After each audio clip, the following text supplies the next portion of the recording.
ৰাইজৰ লাকৱা নাহৰহাবি চাহ বাগিচাত নিৰ্মাণ এই কেন্দ্ৰটো উদ্বোধন কৰে মন্ত্ৰী যোগেন মোহনে। 1,50 লাখ টকা ব্যয় সাপেক্ষে নিৰ্মাণ কৰা হৈছে এই কেন্দ্ৰটো। বাগিচাখনৰ শিশুৰ লগতে ৰাইজৰ সুবিধাৰ্থে এক প্ৰেক্ষাগৃহ স্থাপন কৰা হয়। চাহ বাগিচাৰ ৰাইজৰ লগত মাদলৰ সুৰত গীত পৰিৱেশন কৰি এপাক ঝুমুৰো নাছিলে মন্ত্ৰীগৰাকীয়ে।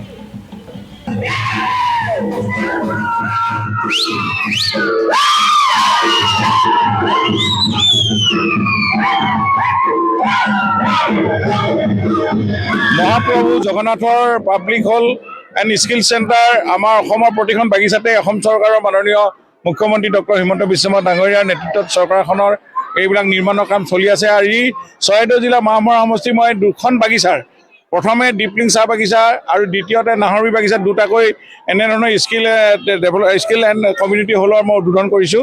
আৰু এইকেইটাই যথেষ্ট বাগিচা মানুহৰ যি আনন্দৰ উল্লাস উঠিছে। ইয়াতে তেওঁলোকৰ এটা সৰু সভা সমিতি পাতিবলৈ হল নাছিল।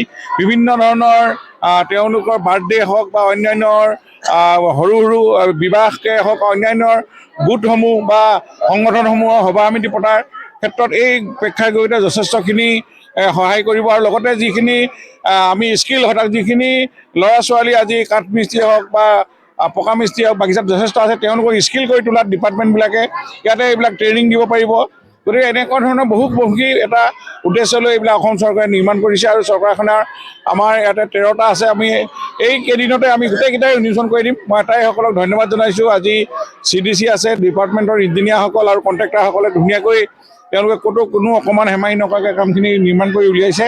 গতিকেলৈ আজি আমি ভাবোঁ যে এনেধৰণৰ স্কিল ডেভেলপমেণ্ট চেণ্টাৰ বাগিচাত আমি বিভিন্ন কাম কৰিছোঁ। আমি এতিয়া স্কুল বনাইছোঁ, কাষত এখন হাইস্কুল দেখিছে, পেপাৰ ব্লকৰ ৰাস্তাবিলাক হওক, অংগনবাদী কেন্দ্ৰবিলাক মডেল কৰি দিয়া হৈছে। গতিকে নাহৰহাবি বাগিচাত আৰু বিশেষ কাম কৰিবলৈ একোৱেই নাই। ৰাস্তা পদূলি নিৰ্মাণ কৰা হৈছে। অহা 25 তাৰিখে মাননীয় মুখ্যমন্ত্ৰীয়ে আমাৰ 25 জাগাত এটিকলি দুটিপাত আঁচনি 200 বছৰ চাহ বাগিচা হোৱাৰ কাৰণে এইটো